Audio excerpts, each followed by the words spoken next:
Coming up on Jerusalem Dateline, Israel approves thousands of new homes and settlements in its biblical heartland, Judea and Samaria. In Iran, the underground church growing by leaps and bounds, with Muslims coming to Jesus in the face of torture and death. Plus, the trend of attacks against Christians in Israel and how one Orthodox Jewish woman is building understanding between Christians and Jews.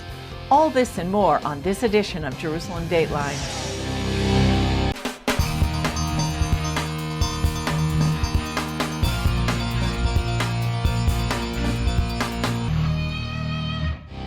Hello and welcome to Jerusalem Dateline. I'm Julie Stahl. Israeli leaders recently reached out to their Palestinian counterparts ahead of a Muslim observance, wishing them happy holidays. They accompanied that greeting with a call to the Palestinian Authority to combat rising terrorism and violence.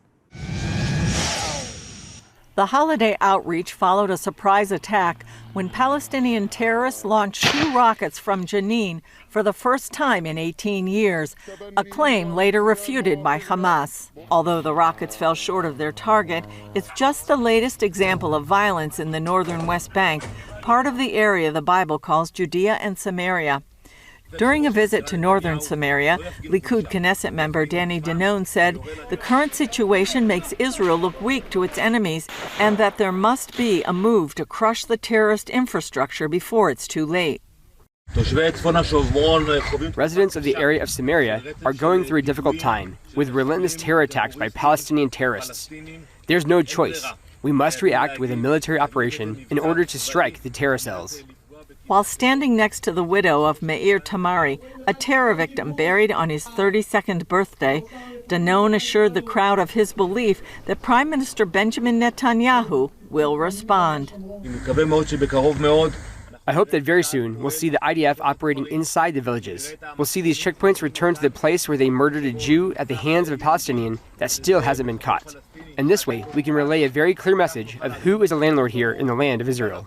Israeli President Isaac Herzog spoke with Palestinian Authority President Mahmoud Abbas ahead of the upcoming Muslim Feast of the Sacrifice that marks Abraham's willingness to sacrifice Ishmael, not Isaac. The holiday message included a desire for cooperation, urging PA leaders to step up and fight terrorism. There's been basically a kind of terrorist infestation in the northern West Bank, which is mostly members of Palestinian Islamic Jihad and others from Hamas and disgruntled members of the Fatah. Middle East analyst Seth Frantzman says this current wave is made up of men mostly born some 20 years ago following the Second Intifada. Their anger is bolstered by a huge supply of weapons flooding the area, many likely paid for and smuggled in by Iran. You have basically all the bad elements you don't want in one place. He adds, while this isn't new to Israel, the weakness and breakdown of the PA presents a unique problem. It always faces terrorist groups. But the presence of large numbers of weapons in Jenin and the failure of the Palestinian Authority, which is a U.S. and Western-backed institution, to control Jenin, which is underneath its own territory, is the main contributing factor. Not having authorities control the city, not having police or anyone there, allows the armed men to do whatever they want. For at least a year, Israel has used armed raids to root out terrorists, but it hasn't proved to be enough. I think the Palestinian Authority has to be able to control most of its cities better. That means I think the United States and others that deal with the Palestinian Authority need to take this much more seriously. Frantzman says the focus should be to take away the guns, stop the smuggling, and prosecute those trading in illegal firearms. That could allow Israel to then precisely target those behind the attacks. We turn now to Iran, where a great awakening is exploding. According to Open Doors International, more than 1.2 million Iranians are coming to faith in Jesus, despite being at risk of facing imprisonment, torture, and execution. Leila Gilbert from Family Research Council says the gospel is being shared by low-profile online Bible studies and affirmed by visions, dreams, and miraculously answered prayers.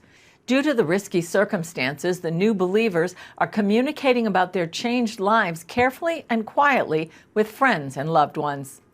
Here in Israel, there have been a number of incidents this year in which ultra-Orthodox Jews publicly confronted Christians and Messianic believers. The most recent happened outside a Hebrew worship event in Jerusalem. This time, the hostility led to physical attacks. Inside the King of Kings congregation, some 800 people recently attended 2 concerts of Hebrew worship songs. It was a night of worship and singing through the scriptures, singing through the Psalms. Everyone was invited, and we were very upfront about what this event was. That was important to us, that all of the people attending knew exactly what they were coming to through the purchase of tickets well before the event. But outside, something else was going on. So as the worshipers were trying to come in, the protesters would block them. They would get in their way. They would physically put their hands on them, put their body on them. Senior pastor Chad Holland told CBN News protesters verbally and physically attacked those trying to attend the concert sponsored by the Messianic Jewish Alliance of Israel. Several people that got harmed, they got accosted. We were being told of several people who got hurt. In addition to that, there was quite a loud noise-making group, and eventually this group of protesters, and we might even say violent protesters, grew to between 80 and 100 people. While Holland commended police for bringing order, he felt more could have been done to prevent the situation. We want to say thank you to the police. They did such a good job. They were so brave and courageous. All we would want is for the police to take it more seriously early on, to send more police early so we could avoid this whole event altogether. One of Jerusalem's deputy mayors, Aryeh King, stood behind and supported the protesters, which included many teenagers and young men. Others cheered them on from above. It's people who have a very warped view of what the Christian community is. They feel that most of the Christians in Jerusalem are there missionizing young Jews. I've tried to explain to them many times that that's not the case. Another Jerusalem deputy mayor, Fleur Hassan Nahum, told CBN News she and other leaders tried to convince King what he was doing was wrong. It was very negative, incendiary. The mayor condemned it, half the city council condemned it, and told him to his face that all he was doing is inciting hatred. While she says the group is small, Hassan Nahum is still concerned about the violence against Christians. Well, I would like to think that we do our utmost to protect all minorities. I've been involved in a campaign to get rabbis to condemn any type of violence or protests. So it's not the mainstream, and it's not even the mainstream Orthodox, and it's not even the mainstream national religious. It's a small, marginal group, a few bad apples that ruin the basket. Phaedra Shapiro, who heads the Israel Center for Jewish-Christian Relations, sees it as democracy in action. It was clear that the police were protecting the rights of concertgoers. I mean, this is still a democratic country, and that includes the democratic right to protest, so long as it doesn't harm law and order. On the other hand, she's concerned about the growing dispute. There is a growing polarization in Israel, and that really has nothing much to do with Jews and Christians, and everything to do with politics and a certain sector that feels emboldened to act in increasingly undemocratic and sometimes brutal ways. While Israelis may be sensitive to the idea of missionary activity, Shapiro believes those who would protest a Christian event are relatively few. She also feels Israelis should turn their energies elsewhere. I think that our mission as Jews in Israel, it seems to me, needs to be building a vibrant Jewish identity among our people and not protesting a music concert. Holland emphasized that there was no intent to evangelize. He says what happened exposed people's hearts. Worshippers were coming for one heart of love for God, love for one another, and the protesters had a different heart motive, and they didn't seem to care if someone was a man, a woman, a grown person, a child, an elderly person, or a baby. They didn't seem to care. They were going to promote this violence, make this noise, and again, we believe they were just grossly misinformed about what the whole event was. The musical evening has been an event for years. Holland says he hopes next time they can come up with a way to make it just that. Coming up, how one Orthodox woman is making a way for better understanding between Christians and Jews.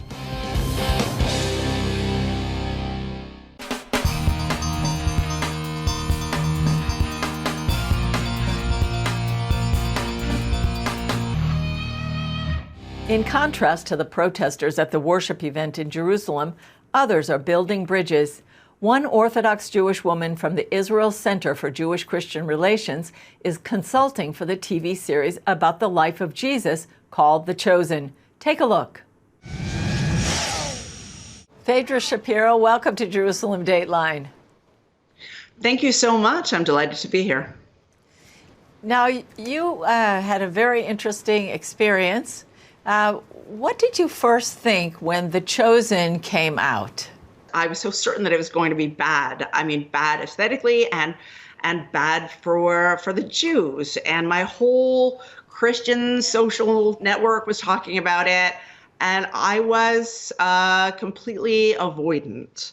But it was when The Chosen actually reached out and asked if I was willing to be part of this advisory board, I realized that I had kind of no basis on which to accept or reject this invitation. And that left me with a sudden need to binge watch 3 seasons worth of The Chosen.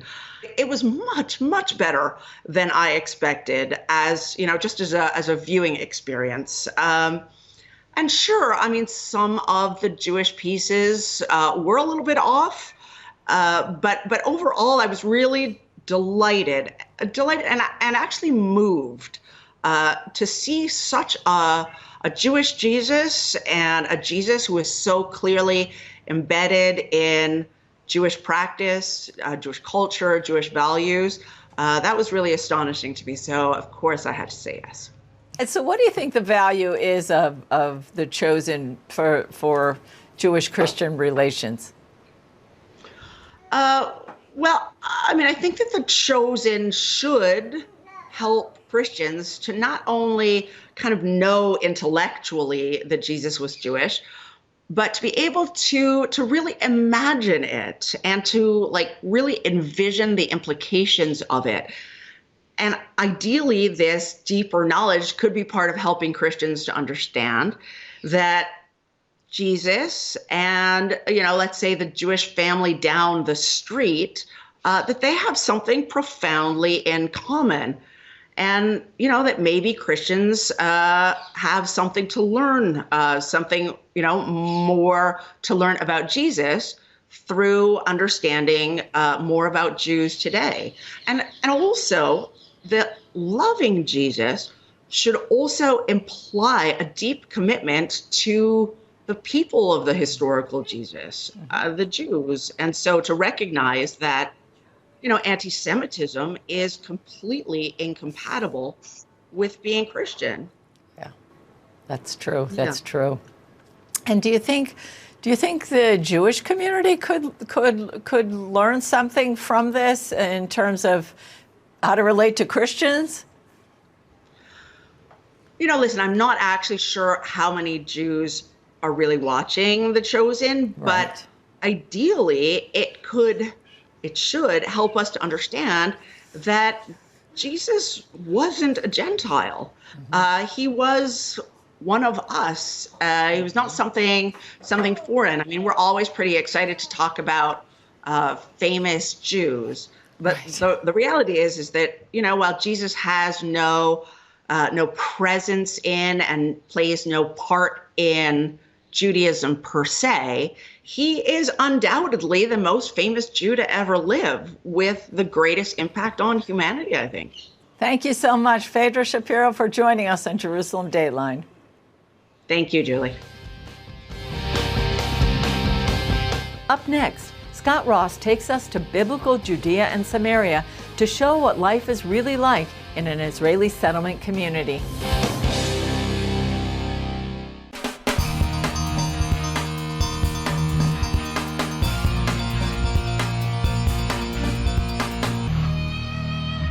In response to growing violence aimed at Jewish settlements, Israeli Prime Minister Netanyahu declared plans for more settlement housing, which angers much of the world. A few years ago, CBN's Scott Ross visited a settlement community to see what life is like for residents.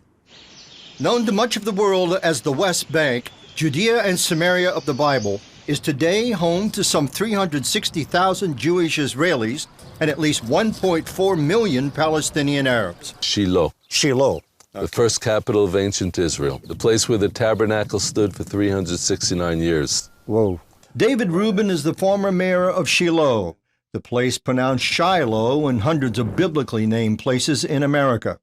We talked together overlooking the route in which the biblical patriarchs Abraham, Isaac, and Jacob would have traveled. This is where Joshua stood before the Israelites and he said, "How long will you wait before coming to take possession of the land that the Lord God of your fathers has given you?" This is the place where the woman Hannah came to pray for a son.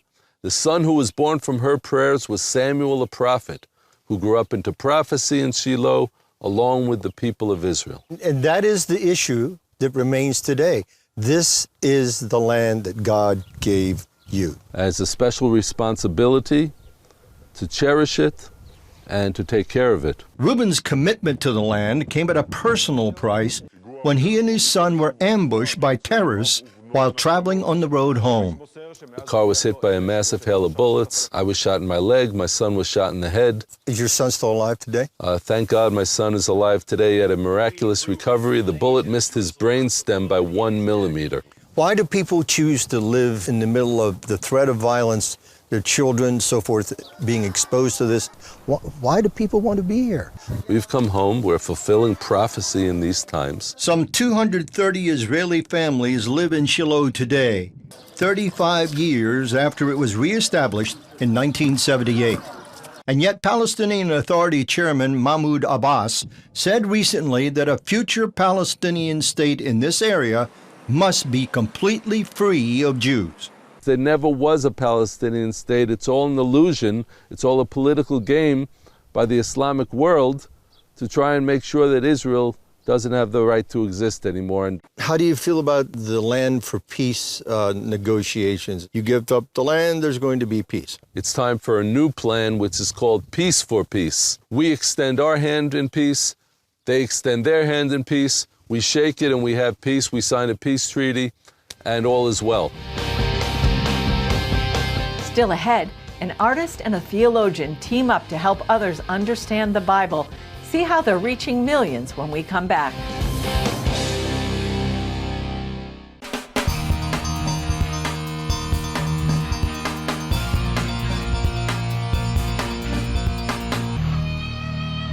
Ten years ago, two friends began making videos to help people understand Scripture.